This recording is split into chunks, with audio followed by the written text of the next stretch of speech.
झटपट मटणाचा तांबडा रस्सा आणि मटण सुक्का बनवण्यासाठी मटण स्वच्छ धुवून घ्यायचं आहे। कुकरमध्ये तेल, कांदा आणि हळद टाकून परतून घ्यायचं आहे।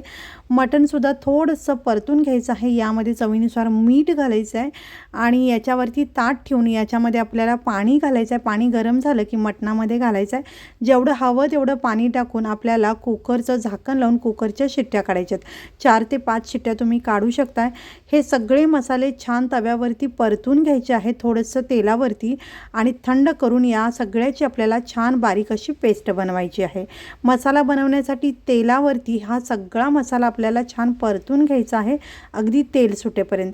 तिखट घालायचं आहे, हळद घालायचं आहे आणि मीठ चवीनुसार घालायचं आहे। तयार मसाल्यातील अर्धा मसाला रशासाठी आणि अर्धा मसाला सुक्यासाठी वापरायचा। हे सगळं छान मिक्स करायचं। 2 मिनिटे आपल्याला शिजवून घ्यायचं आहे। मटण रस्सा आणि मटण सुक्कं तयार आहे। या पद्धतीने नक्की बनवून पहा।